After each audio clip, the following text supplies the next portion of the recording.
சிறகடிக்க ஆசை serial டிஆர்பியில் number ஒன்லேயே தான் ரொம்ப நாளாக இருந்துச்சு விஜய் டிவியில். ஸோ பாகியலட்சுமி நடுவில் கொஞ்சம் கொஞ்சம் அப்பப்போ சண்டை போட்டுட்டு இருந்துச்சு. இப்போ பாண்டியன் ஷோஸ் வந்துட்டு இருந்துச்சு. ஆனால் அது எல்லாத்தையும் தாண்டி நம்பர் ஒன்லேயே ரொம்ப நாள் இருந்த சீரியல் இப்போ நம்பர் 2 பொசிஷனுக்கு வந்திருக்கிறதுக்கான முக்கியமான காரணம், ஒரு பக்கம் போன வாரம் ஐயனார் துணை சீரியலில் இருந்து அந்த வானதி அந்த விஷயங்கள், வானதி பாண்டியன் வச்சு அந்த விஷயங்கள் இன்ட்ரெஸ்டிங்காக இருந்துச்சு. இன்னொரு பக்கம் சிறகடிக்க ஆசை கொஞ்சம் கொஞ்சமாக வந்து போர் அடிக்கிற மாதிரி ஒரே விஷயத்தையே திருப்பி லூப்லேயே செஞ்சுட்டு இருக்காங்களோ அப்படின்னு தோன்றதான். இதில் இப்போ வந்து பார்த்தீங்கன்னா, இப்போ இவ்வளோ பெரிய பைக் தொலைஞ்சதே வந்து ஒரு பைக்குக்கான ஆடு தாங்கிற மாதிரி தான் இன்றைக்கி எபிசோடே ஆரம்பிக்குது. ஸோ இன்றைக்கி வந்து பார்த்திங்க அப்படின்னா வந்து அந்த ஷோரூம் போய் அந்த பைக்குடைய ஃபீச்சர்ஸ் எல்லாம் தெரிஞ்சுட்டு அந்த பைக்கை வாங்கிட்டு வந்து அந்த பைக்கை வந்து இவங்க வந்து கோயிலில் வச்சு வந்து பூஜையெல்லாம் போட்டு அதுக்கப்புறமா வந்து மீனா வண்டியை ஓட்ட பின்னாடி வந்து இப்போ முத்து உட்காந்துருக்க கிளம்பி போகிற வரைக்கும் வந்து அந்த ஆடு கண்டினியூ ஆகுது. அதுக்கப்புறம் என்ன ஆகுதுன்னு வந்து பார்த்திங்கன்னா, அங்கே வந்து யாரோ ஒரு போலீஸ்காரர் எப்போ பார்த்தாலும் வந்து கரெக்டாக முத்து மீனா மட்டும் மாற்றுற மாதிரி நிறுத்திடுறாங்க.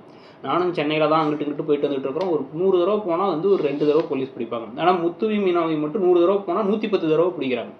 நிறுத்தி என்னப்பா மேட்ரு அப்படின்னு வந்து பார்த்தா, மாலை கட்டி நீங்கள் நம்பரை மறைச்சிருக்கீங்க, இது வந்து அஃபென்ஸுங்கிறாங்க. அப்போ அங்கே வந்து அருண் வந்து பரவாயில்ல போங்க அப்படின்னு அனுப்பி விட்டுறாரு. ஸோ ஃபைன் வேணால் கட்டிடுறோன்னா, இல்லை வேணாம் அதெல்லாம் நீங்கள் தெரியாமல் தான் பண்ணிட்டீங்க அப்படிங்கிற அளவுக்கு பேசுகிறாரு. அதுக்கப்புறம் இவங்களே போயிட்டு நேரில் போய் தேங்க்யூலாம் சொல்லி பேசினோடனே இப்போ வண்டி எப்படி வாங்கினீங்க, இன்ஸ்டால்மெண்ட்டில் வாங்கினீங்களா, நான் கூட சீதாக்கு வாங்கலான் இருக்கேன், கார் கூட வாங்கலான் இருக்கேன் அப்படின்னா உடனே வந்து சொல்கிறது விஷயம் இல்லை, செய்யணுங்கிறாரு முத்து. எதுக்கு தேவையில்லாத வேறுனே எனக்கு புரியல.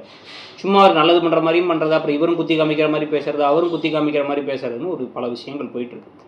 ஸோ இதில் வந்து அவர் தான் வந்து அந்த திருநங்களை கண்டுபிடிச்சி அங்கே வந்து பணத்தை வாங்கிட்டாரு அப்படிங்கிறதெல்லாம் வேறு சொல்லிகிட்டு இருக்காங்க. அது கொஞ்சம் லைட்டாக அருணுக்கு கடுப்பாக இருக்கிறதெல்லாம் காமிக்கிறாங்க.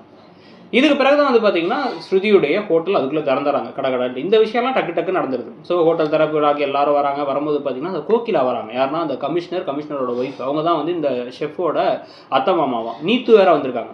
நீத்து வந்திருக்கிறத பார்த்து இந்த பக்கம் வந்து ஸ்ருதியோட அம்மா அப்பா டென்ஷன் ஆகிறாங்க. ஒவ்வொருத்தங்களையும் பார்த்து கடுப்பிடிக்க, இன்னொருத்தவங்க பார்த்து பயப்பட. இதில் வேறு வந்து பார்த்திங்க அப்படின்னா வந்து இந்த மீனாவுடைய ஃபேமிலி வந்திருக்காங்கிறது விஜயாவுக்கு பிடிக்கல அப்படின்னு எல்லா விஷயமும் நடந்ததுக்கப்புறம் வந்து முதல் போனியாக அண்ணாமலை தான் வந்து லட்டு வாங்குறாரு 100 ரூபா கொடுத்து. ஒவ்வொருத்தங்களாம் வாங்குறாங்க. அந்த ஷெஃப் இங்கே இருக்கிறத பற்றிலாம் பேசிகிட்டு இருக்காங்க. இதெல்லாம் நடந்து முடிஞ்சதுக்கப்புறமா தான் மீனா கிட்டக்க வந்து அந்த கோகிலா ரொம்ப நல்ல ஹஸ்பண்ட்மா உனக்குன்னு சொல்லிட்டு பேசி, அவர் தான் வந்து அந்த விஷயத்துக்கே காரணம், இந்த உங்கள் கடை கிடைக்கிறதுக்கே நியாயமான மனுஷன் அப்படின்னு சொல்லும்பொழுது அது சீதா கேட்டுறாங்க. சீதா அதை போய் வேகமாக வந்து எதுக்கு மாமா பொய் சொன்னீங்கன்னு முத்துட்ட சொல்ல, நான் பொய் சொல்லலை, அவரும் எஃபர்ட் போட்டார், நானும் எஃபர்ட் போட்டேன், அவர் சந்தோஷப்பட்டுங்கிறதுக்காக நான் போட்ட எஃபர்ட்டாக மறைச்சிக்கிட்டேனே தவிர வேறு எதுவும் கிடையாதுன்னு சொன்ன உடனே அப்படியே எல்லாரும் எமோஷனல் ஆகிடுச்சா, என்ன ஒரு மனுஷன் அப்படின்னு வந்து முத்துவை பார்க்குறது ஒரு பக்கம்.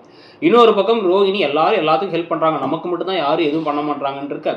இதில் வேறு வந்து அந்த ஷெஃப் மலேசியன் டிஷ்லாம் சமைப்பாருன்னா இந்த அவளுக்கு மலேசியா டிஷ் சமைச்சு போடுங்க அப்படின்னு ரோஹிணியை காமிக்கிறதெல்லாம் நடந்துகிட்டு இருக்கு. அதெல்லாம் பற்றி நீங்கள் என்ன நினைக்கிறீங்க, இந்த கதை எப்படி போகுதுன்னு நினைக்கிறீங்கிறத சொல்லிட்டு மறக்காம இடம் பொருள் சேனலையும் சப்ஸ்கிரைப் பண்ணுங்கள்.